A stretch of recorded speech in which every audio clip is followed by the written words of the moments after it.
So today, we're going to dig into something really powerful. We're looking at what happens when one single person's story becomes the lens through which we can see an entire system on trial. It's a fascinating and frankly vital conversation. Right? And this quote, this is our whole starting point. It's this idea that one person's struggle isn't just some random tragic event. No, it's actually a window, a way for us to look right inside and see how a much, much bigger system is working, or in this case, not working. Okay, so let's meet the person at the very heart of this. Her name is Marina. And her experience, which by the way is shared by thousands of other Georgians, it pulls the curtain back on what happens when a justice system is stretched so far beyond what it was ever designed to do. And this, right here, this is the core conflict that Marina's story just throws into sharp relief. You have a system that was built from the ground up for one specific purpose: punishment. But now? Well, now it's being asked to be a mental health provider, a social service agency, and a crisis response network. It's like asking a hammer to do the job of a scalpel. It's just a recipe for failure. And just to be super clear, we're not talking about one bad apple or one facility that's getting it wrong. No, this is about a fundamental structural mismatch that echoes across the entire justice system in Georgia.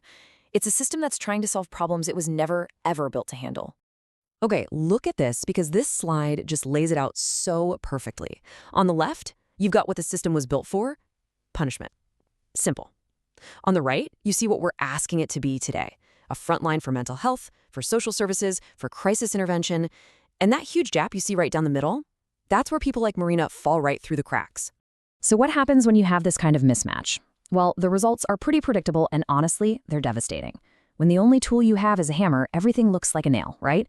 So communication failures, they're not seen as symptoms of trauma, they're seen as defiance. Urgent medical needs, they get overlooked.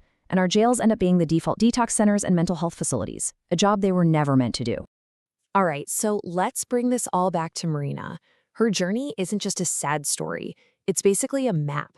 It's a map that shows us exactly where the recurring points of failure are in this broken system. You know, for Marina, these things on the screen, they weren't just abstract ideas. They were her daily reality. We're talking about medical neglect while she was incarcerated. We're talking about mental health blind spots where her trauma was mistaken for just being difficult. Huge communication gaps between the agencies that were supposed to be helping her. And all of this is playing out in a system that is just starved for the resources it so desperately needs. And this is such a critical point. The argument here is not about blaming the individuals on the front lines. The source is very clear about this. This is not about pointing fingers at probation officers or jail staff.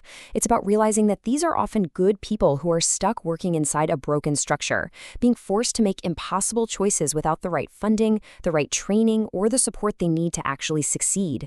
Because here's the thing. When a system fails one person, like Marina, the impact, it never just stops there.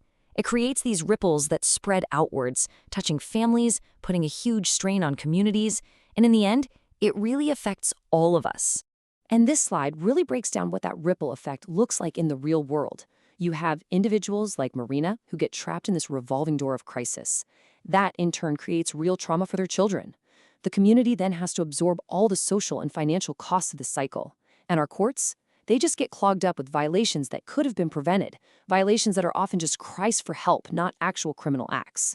You know, this brings us to a really powerful economic argument.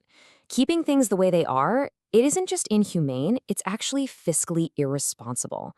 The message here is that doing nothing, just letting this broken system keep chugging along, it actually costs us far more in the long run than it would to invest in real, meaningful reform.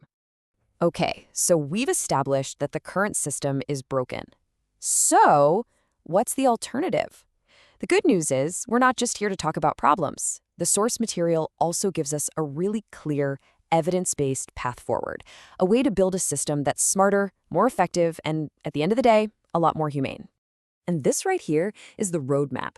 It's a practical, 5-step path to real reform. You start with training staff to actually understand trauma.